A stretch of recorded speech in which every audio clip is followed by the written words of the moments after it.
뉴스탑10 뽑은 2위와 5위, 이제부터 이 소식 차례로 만나보겠습니다.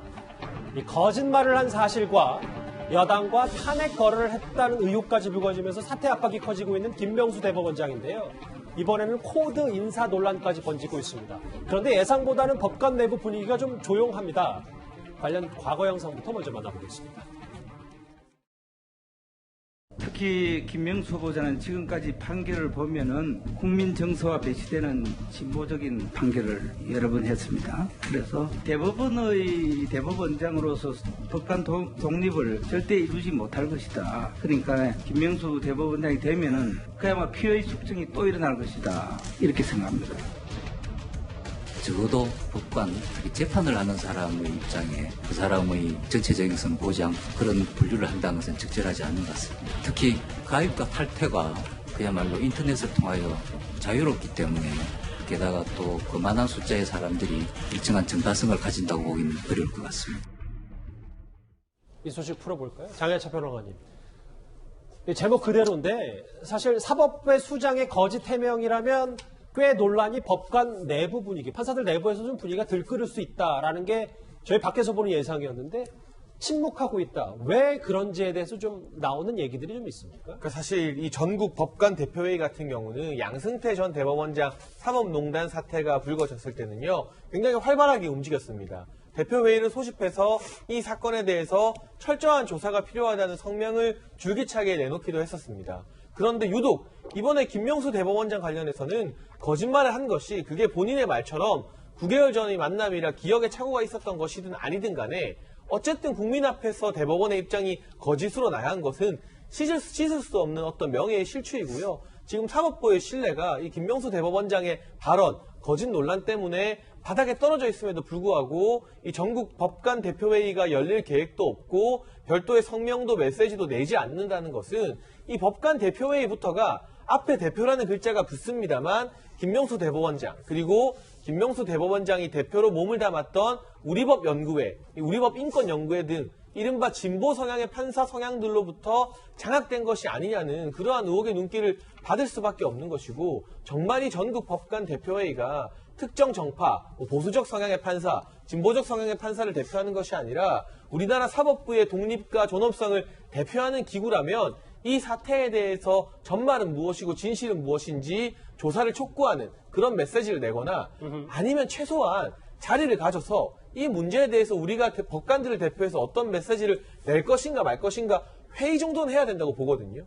그 회의 끝에 아무런 메시지도 안 내는 게 좋겠다는 결론을 내린다면 거기에 대해서 우리가 또 평가할 수 있겠지만 김명수 대법관의 이 거짓말 논란과 관련해서 대법원장의 거짓말 논란과 관련해서 회의조차도 열지 않겠다. 예. 아무런 논의조차도 하지 않겠다는 것은 일반 국민들이 보기에 너무나 제 식구 감싸기로 가는 것이 아닌가. 특히 지금 여권에서 검찰의 제 식구 감싸기를 굉장히 강도 높게 비판해 왔는데 사실 이번 사태를 보게 된다면 법원 내부의 제 식구 감싸기, 우리법 연구회 출신 감싸기가 검찰의 제 식구 감싸기보다 더 강한 것은 아닌가 하는 그런 생각마저 들게 합니다.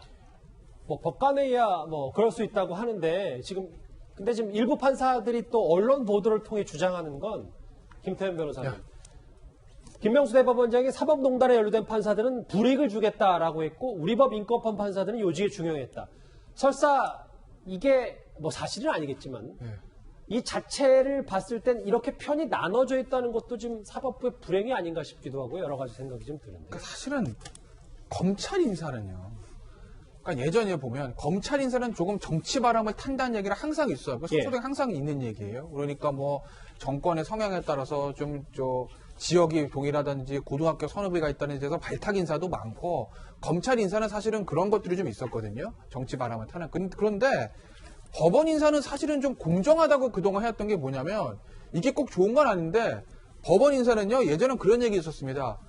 저 예전 사법연수원 있을 때 사법연수원 졸업하고 내가 법원에 임관할 때 몇 등으로 임관했는지 딱 나오면 나의 앞으로 20년의 인사 길이 보인다는 얘기가 있을 정도로 이게 꼭 좋은 건 아닙니다. 어떻게 보면 연수원 성적으로 20년을 줄을 세우는 거니까.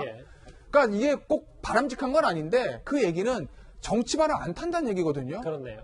제가 현 정권이랑 친하든 뭐든 연수원 졸업할 때 수석 졸업해가지고 초임 중앙지법 가면 그냥 쫙 잘 가는 겁니다. 큰 사고 안 치면. 예. 그러니까 법원 인사는 나름대로 예상이 돼 있었고 어느 정도 예상할 수 있었고. 어찌 보면 공정하다. 그렇죠. 뭐 저 사람의 성향이 보수 성향이든 진보 성향이든 뭐 대통령을 비판하든 좋아하든 간에 실력 있는 판사들을 요직에 배치하다. 이게 이제 확립이 되었는데 글쎄 모르겠습니다. 정부라기보다 현 김명수 대법원장 체제 안에서 그런 이제까지 해왔던 인사의 관행, 이게 꼭 제가 좋은 관행이라고 말씀드리지는 않겠어요. 예. 이 관행이 좀 무너지고 있는 것 아닌가 이런 생각은 들어요. 자, 보시면 사법농단 연루 판사들 불이익이 주겠다. 뭐 저는 저럴 수 있을 거라고 봅니다. 뭐 사법농단에 실제 있는지 없는지 그것이 바람직한지 아닌지 유죄인지 무죄인지 차치하더라도 어쨌든 거기에 연루돼서 수사받고 기소돼서 좀 재판이 회부된 사람들에 대해서 좋은 인사를 할 수는 없겠죠. 예. 뭐 그것까진 제가 알겠는데 그럼 요직에 등용하는 사람들이 대부분 우리법연구회 출신, 국제인권법학회 출신, 어떻게 보면 법원의 어떤 특정 서클, 뭐 그 그룹이 뭐 이념적으로 어떻다 그건 차치하고서라도 예. 어떤 한 학회에 속해 있던 사람들이 요직에만 가는 것 이게 과연 바람직한 거냐? 전 그걸 되묻지 않을 수 없어요. 그러면 그렇게 비판하던 예전에 양승태 대법원장 시절에 법원행정처 출신들이 요직 가고 민사판례 연구회 출신들이 요직 가는 거는 적폐고 인권법 학회 출신들만 요직에 가는 건 적폐가 아닙니까? 그럼 무슨 기준이죠? 이동훈 의원님. 네네. 받아서 얘기를 하면 다음 장을 좀 볼까요? 이 김명수표 코드 인사라는 일부의 의혹 제기가 그 법관 내부에서 나오는 이유가 실제로 어떤 부분은 이례적으로 6년째 유임하고 3년째 유임하면서 특히 이 사건에 대해서 부장판사, 윤 판사, 김 판사가 코드 인사로 울산시장 선거개입 사건과 이 임종원 전 행정처 차장 재판을 맡는 거 아니냐. 이 부분에 대해서도 좀 문제 제기가 있는 것 같습니다. 법원의 인사는 대체로 이제 관행적으로 정해져 있는 게 3년 정도 근무하면은 이제 임지를 바꾸게 돼 있습니다. 그런데 지금 이제 아까 화면에서 봤던 대로 윤종섭 판사, 김미리 판사가 대표적으로 6년, 이제 한 분은 4년 이렇게 근무하고 있으니까 그럼 이유가 뭐냐. 윤종섭 형사 36부 부장판사는 이른바 사법행정권 남용 지금 재판을 하고 있습니다. 근데 거기에 이제 임종원 전 법원행정처 처장 등 굉장히 이제 중요한 현 정권에서 사법농단했다고 부르는 판사들이 굉장히 많이 연루가 돼 있고, 이 판사들에 대해서 어떤 판결을 기대하면서 윤종섭 부장판사를 계속 6년씩이나 유임시키는 거 아니냐. 그리고 배석 판사들도 지금 4년, 5년을 같이 근무하고 있기 때문에 네. 그런 의도가 있는 거 아니냐 하는 의심을 받고 있는 거고, 김미리 판사, 형사 21부 지금 부장판사인데 이분은 이제 조국 전 법무부 장관 관련 사건, 특히 유재수 뇌물 의혹 사건도 맡고 있고, 감찰 무마 사건이요. 감찰 무마 사건도 맡고 있고, 그런데 작년 6월에 재판을 하는 과정에서 김미리 판사가 혹시 조국 장관이 검찰 개혁을 하기 때문에 수사를 받는 거 아니냐 하는 취지로 발언을 했기 때문에 검찰에서 굉장히 반발했습니다. 그런데 역시 또 해를 넘겨서 4년째 하고 있기 때문에 뭔가 조국 전 장관한테 유리한 판결이 나오는 거 아니냐? 검찰에서는 굉장히 이렇게 의혹을 갖고 있는 거죠. 그러면 남부대변인님, 그래서 나오는 얘기가 이것도 뭐 일각의 얘기입니다만 공교롭게도 왜 그러면 정경심 재판부, 1심 재판부가 바뀌고 2심 재판부에 글쎄요, 김명수 대법원장과 비교적 가깝다고 알려진 재판부가 배정이 됐냐, 뭐 이걸 두고도 설왕설래가 있던데 어떻게 평가를 좀 하십니까?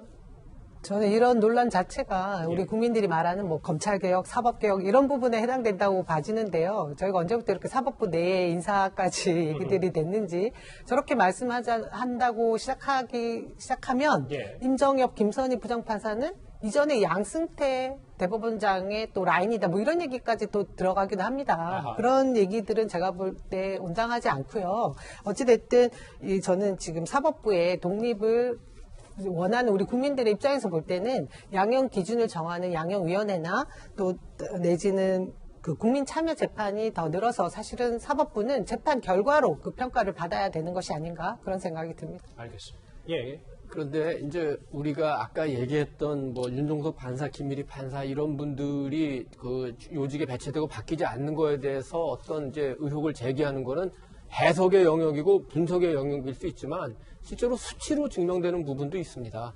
우리나라의 법관이 3,000분 정도 계십니다. 예. 그 중에서 지금 국제인권법 연구에 소속된 분이 한 460명, 제일 많을 때 한 500명 정도 됩니다. 그러니까 대체로 한 전체 법관의 한 6분의 1에서 7분의 1 정도 된다고 봐야 되겠죠. 근데 지금 그 전국 법관회의 대표들을 보면은 그 국제인권법 연구회 출신이 그 대표 이사들 가운데 지금 58% 절반이 넘습니다. 그거는 굉장히 그 우리 법연구회하고 국제인권법 연구회가 굉장히 과다대표되고 있다. 그렇게 봐야 되고 따라서 꼭 그 김명수 대법원장 사퇴 문제가 아니라 이렇게 그 대법원의 독립성이 흔들리고 대법원장이 거짓말 논란이 있고 사법부가 흔들리면 당연히 법관들이 회의는 해야 될 거 아닙니까? 그 회의 자체도 안 한다는 게 이런 문제가 있는 거고 또 만약에 지금 이번에 인사로 드러난 고등법원, 지방법원 그리고 요직의 우리 법연구회 국제인권법 연구회 출신이 얼마나 되느냐 계산하면은 그래도 6분의 1, 7분의 1보다는 넘을 걸로 봅니다. 알겠습니다. 계속해서 논란, 의혹 제기 속에서도 김명수 대법원장은 오늘 설 연휴 전날인 오늘 연가를 내고 출근하지 않았습니다. 어제 출근길 영상과 그리고 지난주에 공개됐던 육성 음성 파일 내용 한번 들어보겠습니다. 지금 탄핵하자고 저래 나오고 설치고 있는데, 내가 사도 쓰겠다고 하면 국회에서 무슨 이야기 듣겠냐 말이야. 재판 전담 판사 로비 의혹 어떻게 생각하십니까? 사과나 사퇴 여부에 대해서 입장 밝히는 생각 없으십니까? 오늘은 장혜철 평론가님, 대법원은 김명수 대법원장이 예정됐던 연가를 썼다 이렇게 얘기를 하고 있는데 야당에서는 지금 침묵으로 자리 보존하는 거 아니냐라는 비판도 좀 나오는 것 같습니다. 네, 그런데 이 연가를 보니까 제가 한 사람이 떠올랐습니다. 바로 이성윤 중앙지검장입니다. 이성윤 중앙지검장 같은 경우도 중앙지검 내부의 이 수사팀에서 한동훈 검사장에 대해서 무혐의 제발 결재 좀 하자. 전자결재 올리니까 연가 쓰고 버티기에 들어갔던 전력이 있는데 물론 이걸 버티기로 보는 건 제 개인적인 의견입니다만 김명수 대법원장 같은 경우도 본인의 사퇴와 관련된 논란 또 임성근 부장판사와 관련된 여러 가지 논란 등이 불거지자 설 연휴를 앞두고 연가를 쓰면서 여론이 조금 잠잠하게 가라앉기를 기다리는 것 아니냐. 그런데 이렇게 무책임하게 연가 쓰고 시간을 끄는 게 아니라 사법부의 어떤 독립성 또 사법부에 대한 신뢰성이 흔들리는 이 시점에서 사법부 수장으로 국민들 앞에 나와서 이 사법부가 결코 정치에 의해서 좌우되지 않는다고 분명하게 입장을 밝힐 필요가 있지 않나 싶어요. 저는 지금 김명수 대법원장에게 물러나라 마라 이런 말씀을 드리는 것이 아니라 야당에서 제기하고 있는 여러 의혹들 임성근 부장판사 이 사표를 안 받아주는 과정에서 민주당과 또는 청와대와 어느 정도 교감이 있었는지 없었는지 이 부분은 굉장히 중요한 부분이고요. 예. 그리고 또 한 가지 불거진 의혹이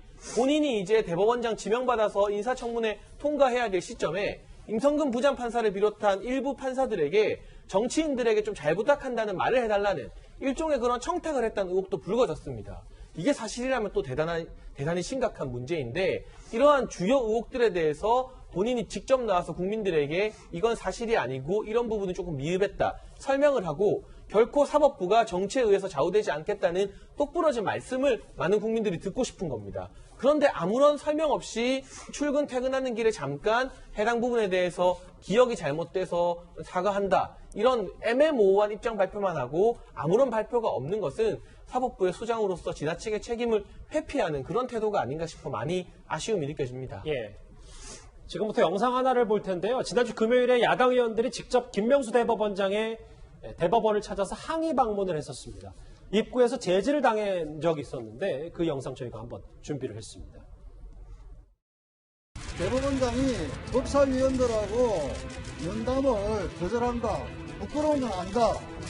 좋습니다. 근데 이게 뭡니까? 현관문을 잠궈버리고 그럼 누구 짓이냐고요? 저희 매뉴얼 따라서 아니 저희들이 지금 어제 통보하고 온 게 매뉴얼이요? 우리가 흉악범입니까? 아니 빨리 여세요. 아니 이게 뭐 하는 일입니까 이게? 받고 들어가는데 뭐라 그러겠어요 지금. 전문자세요. 이제 대법원장을 만나고 왔습니다. 대법원장을 만났고 거짓말하는 국민들 상대로 거짓말하는 대법원장으로 자격이 없다. 용단을 내려라. 물러날 의사가 없다는 듯이 답변을 했죠. 저희가 저 영상을 준비한 이유가 오늘 중앙일보 보도에 따르면 당시 대법원을 찾아갔던 야당 의원과 김명수 대법원장이 어떤 대화가 있었는지에 대해서 좀 나와 있거든요. 장제원 의원이 왜 쇠셋을 치고 문을 잠갔냐 했더니 몰랐다. 사퇴용단을 내려라. 잘못한 것 전혀 없다. 그래서 야당 의원들의 일단 주장이긴 한데 김명수 대법원장이 사퇴 생각은 단 1% 없어 보인다. 뭐 이런 얘기를 하고 있거든요. 남해우 대법원님 어떻게 생각하십니까? 제가 김명수 대법원장의 입장에 서서 뭐 이렇게 설명을 해드릴 만한 건 없는데요. 예. 우선은 지금 대법원장님의 생각이 사퇴하실 마음이 없으신 것 같고요. 어찌됐든 임기가 정해져 있는 대법원장 아니겠습니까?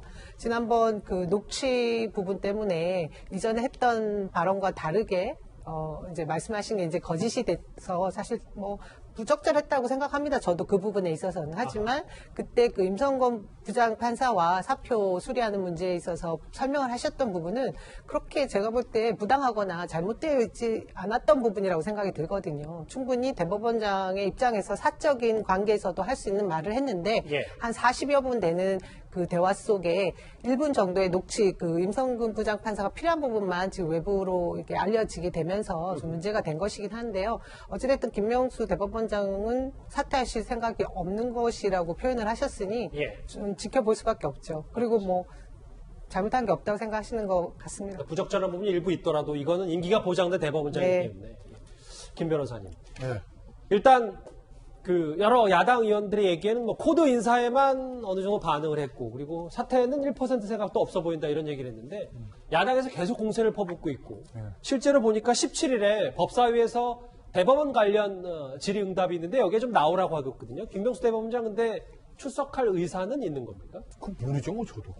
김명수 검사 판단인데 지금 보면 뭐 저는 출석 안 할 것 같아요. 뭐 지금 뭐 야당 의원들 대법원장 방문했는데 저 대법원장 방문할 때도 저기 문 뭐 쇠사슬로 걸어장 그런다는 거 아니겠습니까? 뭐 대법원장 본인은 몰랐다고 하지만 그 대법원장 입장에서는 야당 의원들이 방문했을 때 나는 할 얘기 다 했다. 뭐 이렇게 제가 생각하고 있을 것이기 때문에 제가 봤을 때는 출석을 안 할 것 같아요. 네. 그럼 앞으로도 뭐 야당에서 제기하는 침묵의 버티기가 계속 이어질 거다 이렇게 김 변호사님 전망하시는 거예요. 그만두겠습니까? 뭐 그냥 계속 하겠죠, 뭐. 저는 그렇게 봅니다. 저는 그게 잘했다고 말씀드린 건 아니에요. 상당히 냉소적이신데요. 네. 예, 장희철 변호사님이요. 그런데 이런 식으로 김명수 대법원장이 계속 뭔가 뚜렷한 입장 밝히는 거 차일피일 미루게 되면 예. 지금 우리가 앞서 나온 것처럼요. 매우 정치적인 재판부에 대해서 지금 야당은 김명수 대법원장이 이 사건을 발의해서 좀 친정권적인 성향을 보이는 친여적인 성향을 보이는 판사들은 중앙지법에 계속 유임을 시켜서 해당 사건들, 뭐 조국 전 장관 사건이나 정경심 교수 사건을 맡게 하고 1심에서 정경심 교수나 이런 사람들에게 불리한 판결을 내린 이제 유죄 판결을 내린 판사들은 다른 곳으로 전보 보낸 건 아니냐는 의혹을 제기하고 있습니다. 이 상태에서요. 뚜렷한 해명 없이 2심에서 만약에 1심 유죄 받았던 정경심 교수나 다른 이 친정권과 관련된 사람들이 형이 감형되거나 무죄 판결되게 되면 그 재판 결과를 야당이나 국민들이 있는 그대로 고지고대로 받아들일 수 있겠습니까? 이 재판이 또다시 정치의 도화선에 오르게 되는 겁니다. 예. 그런 불행한 일을 막기 위해서라도 김명수 대법원장이 직접 나와서 왜 해당 판사들은 중앙지법에 근무한 지 6년이 돼가는 판사도 유임을 시켰는데 3년이 돼가는 판사는 전보를 시켰는지 인사 기준이 도대체 무엇이었는지에 대해서 설명을 해야만 예. 2심 결과가 나왔을 때 국민들이 아 이게 정말 정치적인 재판이 아니구나라고 납득을 할 수 있지 않겠습니까? 지난주 공개된 이 논란의 육성 녹음 파일이 알려지면서 여전히 논란이 가라앉지 않고 있는 김명수 대법원장 얘기 저희가 하나하나 짚어봤습니다. 다음 주제 좀 더 이제부터 속도를 좀 내보겠습니다.